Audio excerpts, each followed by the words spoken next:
I like conducting exit interviews of people whose careers I've covered from start to finish. And, I'll be honest with you, knock on wood. I don't know if you can hear that. That's my forehead. Yeah, good audio. My vast one, I might add. I've been at this for 22 seasons, says a lot of folks. And Tyrann Mathieu was, we conducted an exit interview with him, the longtime defensive back in this league. And after a terrific career, 13 years in the league, fresh in the books. So let's have a fun chat, exit interview, if you will, with none other than Ndamukong Suh here on the Rich Eisen Show. Good to see you, Ndamukong. How are you? And Rich, it's always a pleasure to see you and talk to you. Last time we were in studio, Indeed. But it's always fun. How have you been? I am well. How are you? Let's start with you. How does that sound? I am great. I'm sitting in my office in Portland, Oregon. Okay. Spend a lot of time. I'm a solo dad right now. My wife is on a bachelorette party this weekend. Okay. So congrats on your retirement. I'm out. You're in. That's the way it works. That's the way it works. I'm with you. Life is good, man. My twin boys are amazing. My wife is amazing, and got a lot of exciting things brewing. So life is good. Well, are you moving or something like that? Because normally somebody of your stature, after a career you've just posted, collegiately and professionally, would have more on the shelves. Not going to lie. What's going on over there? I am very simplistic. And yes, behind my shelves, I've got my candy jars over here. What's in them? What's in them? Retiree. What's in them? What do we got? What's Jolly Ranchers, mints, and like these little, they call them dips or something like that. My wife likes them. So, okay. But yeah, I'm simple, man. I know I should have the shelves maxed out, but I got my whiteboard, which is confidential information. That's most people. Okay, very good. Why'd you decide? I know it's been a couple years, but why did you? Walk me through the last couple of years since you last played in a game, which, by the way, was the Super Bowl. So walk me through it, Ndamukong. So Super Bowl, I believe that was 55 or 57, excuse me, because we won 55. But yeah, I was with the Eagles. Amazing game. Obviously, other than losing, Magic Mahomes came back and had to make history, for lack of better words. But honestly, I've had opportunities to go back to the NFL over the last 2 years. I've had multiple teams reach out, and it just didn't make sense to me. Leaving my boys, leaving my wife, being gone for 10 hours of the day. People don't understand the grind of what that goes through. It was really just something that I didn't really have interest in going back and doing. And then obviously through that process, one of the main reasons why I decided to make my announcement on July 12th was because I lost my dad July 12th, 2024. And he had asked me many, many times to retire, spend time with him, and with my family and boys. And so that was the reason why I chose that date, because I originally wasn't planning on ever announcing it. So that was the genesis in paying homage to my father from that perspective. And I love my mom to death, and she's a huge part of my life as well. But I get to talk to her, thankfully, every single day. Right. Yeah, tough times, but it was very refreshing to be able to share with the world, to say the least. Right. And so obviously you were able to share time with your dad then before his passing. That's what you're saying. Yeah, it was a lot of time with him, and seeing the debilitating situation he had to deal with was very tough, but I wanted to be there by his side. And in football, as he said many times, you've accomplished everything. And I know you want a second ring because you want your boys to have to share one, but unfortunately they will share one, and they'll have to go get their own rings. That's it. That's right, for sure. How old are they, your boys? My boys are twins that are 4 years old. They don't look like they're four. They're 4 feet tall, and Kingston's 55 pounds. The last time he weighed in car, he's a skinny big guy. He's about 50-ish pounds. Okay. No, their mom's 6 foot, and I'm no small guy. I'm aware of that. So you're raising interior linemen? Is that what you're saying? Absolutely not. My boys were not. They will have to beg me to play football. Why is that? Why is that? Man, I think you know this. Obviously, been around so many greats. you just have to have a mentality and a grind to you, and just you got to be a little bit off to play football in a positive manner. And not saying my boys don't have that and won't have that in their future, but it's not something I'm going to push on them by any means. And then selfishly, we love basketball. We've got family that are head coaches in the NBA and coaches all over the league that we love being in and around. They love the game, and I love soccer. I grew up around it. My dad would be elated if they were soccer players and playing in the EPL and whatnot. And ultimately it's their decision. But I think they would have to beg me to go play football. So that's just kind of my view right now. Do you want to throw out the teams that did reach out to you last couple of years? Rich, you are amazing, but I'm going to keep that one in house. Understood. Hey, listen, you miss 100% of the questions you don't ask, right? So I'll give you this. Okay. Not this past year. Well, I'll lay to you out this. 23, 20, 22, or yeah, 20, the last two seasons, the first prior season, so 2 years ago. Yes, sir. One of the teams were in the Super Bowl, and I should have been with them in that Super Bowl. Then last year, one of the teams had a very long-standing run, and I previously played for them. Okay, just looking at this. All right, previous long run, previously played for them. Tampa. I mean, they've been on a nice run in division. The Rams you played for a year. Philadelphia. I'm crowdsourcing it. You know what I mean? Interesting. Yeah. Hey, but listen, that means obviously you're in demand, and you're somebody that was doing something. How long did it take you, I guess, to turn the page? Your last game was the Super Bowl, that loss to the Chiefs when you were with the Eagles, and a lot of conversation about a defensive hold that really shouldn't have been called, and it really did take away a chance for Jalen Hurts to match whatever was clearly going to be put on the board, whether it was a field goal or a touchdown by the Chiefs. How long did it take you to get over that and then decide that then I'm not playing after all that? I mean, what do you think? I don't think you ever get over it. I mean, I'll give you this example. I mean, 2009, Big 12 championship, Texas. If anybody remembers that, I'm not over that by any means. I should have been a champion with my team in Nebraska. So I don't think you ever get over those things. I think ultimately you internalize them, understand them, use them as fuel and fire, and kind of go from there. But it's something that is definitely not difficult, but ultimately things don't change, aren't going to change, and you got to continue to push forward from that perspective.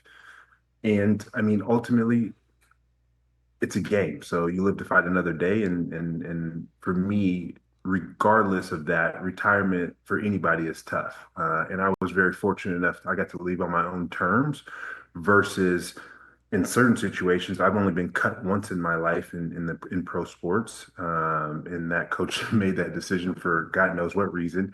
But ultimately, I sit in a great place where I got to walk away from the game on my terms, where a lot of people don't get that. So I'm very thankful for that side of things. And how are you physically walking? I mean, you played a very tough position, man. Like, what do you think? Are you feeling good? I feel great. I mean, my ultimate goal is to never have to get knee replacements or anything that's serious of that nature. And Right. I still my performance team till this day, and will continue for many, many decades to come. It's one thing I talked about on my podcast and in an episode that will come out soon, of just about building a performance team in and around you. I think it's very important. I would love to help young professionals and young athletes, let alone as individuals, but also teams, look into this. Great research in the modalities of being able to be successful in and around that. I would put my team that I've had up against anybody, and I think proof is in the pudding. And there's obviously luck in it, but I never miss a game due to injury.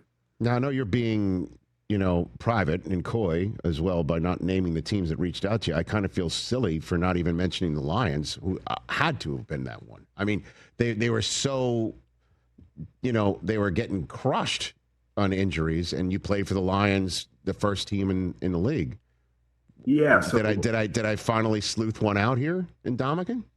you might have. Okay. I'll say this: there was a member of that organization that really wanted me to come in last year, and he's no longer with that organization because he became a DC recently, and love him to death, and he deserves to continue to grow in the game of the NFL and the game of football, and he should be a head coach here soon. But ultimately, yeah, it would have been great to be able to retire as a Lion, Hmm. and play a couple downs for them, and hopefully add some value to win a championship or push them further on in the playoffs, because they definitely needed help on the defense side of the ball. They were decimated at the end of the year. You got a good story with Tom Brady being a teammate with him, winning a Super Bowl with him, Ndamukong Suh? Uh, I mean, Tom and I hit it off. It's surprising that a crazy defensive guy like me and a well-oiled machine in Tom Brady took liking to each other. But I mean, I think we always had mutual respect for each other, and throughout the times that we played against each other, through my Detroit days, especially my time in Miami when we played twice a year against each other. So no specific story, but I mean, me and Tom, I mean, it was fun to be able to win a championship together, and really kind of be the helms of each side, him on offense, myself on defense, alongside Levante David and guys like that.